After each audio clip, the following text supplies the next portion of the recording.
Welcome to my channel. In this video, I will discuss varicella, chickenpox and herpes zoster, shingles.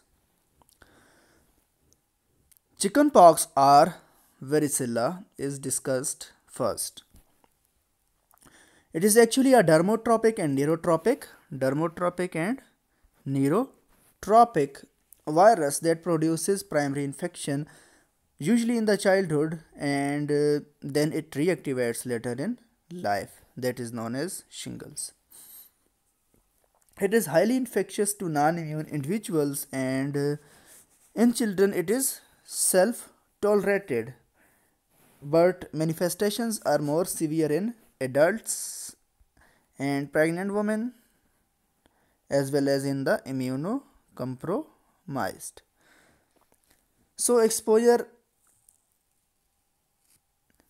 after exposure of 14 to 21 days, the symptoms appear. Fever, malaise occur just before or after the eruption of rashes.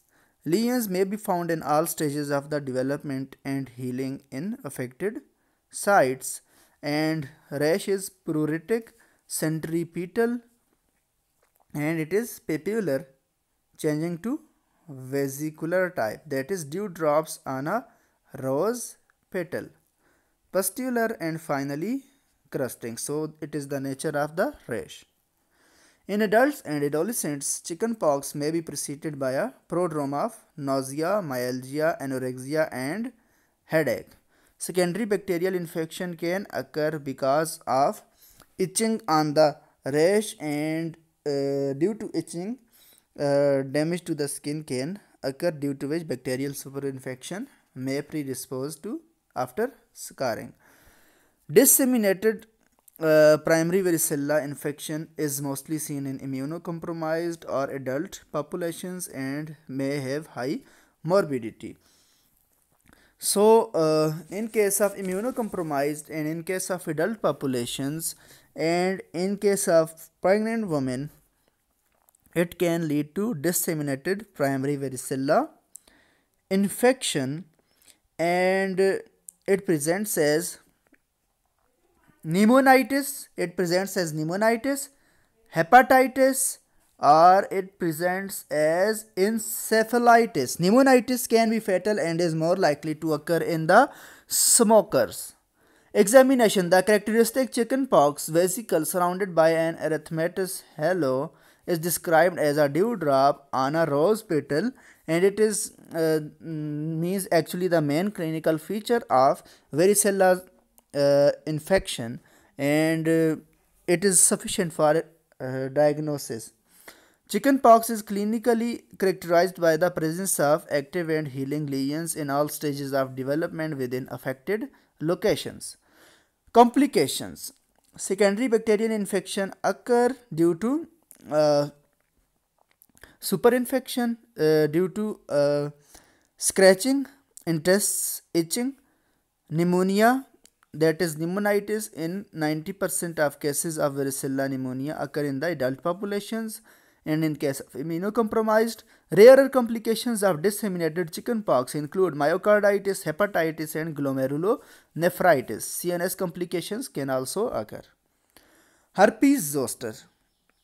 It is also known as shingles, and it is caused by varicella zoster virus.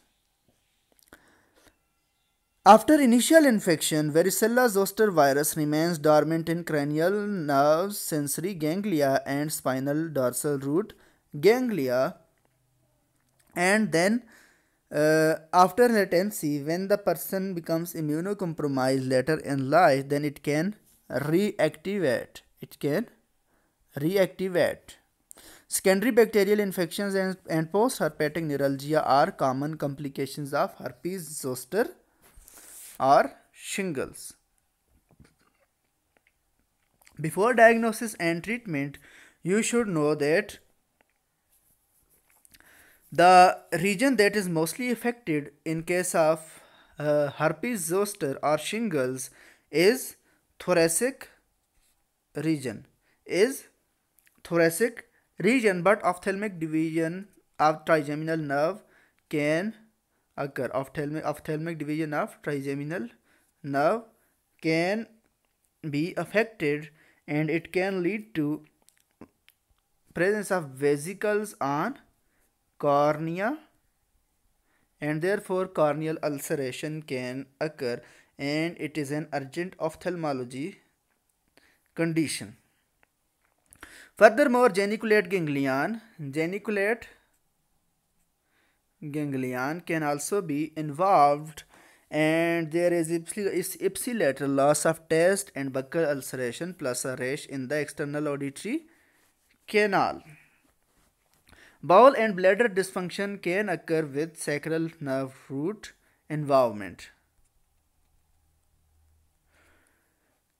A condition known as granulomatous cerebral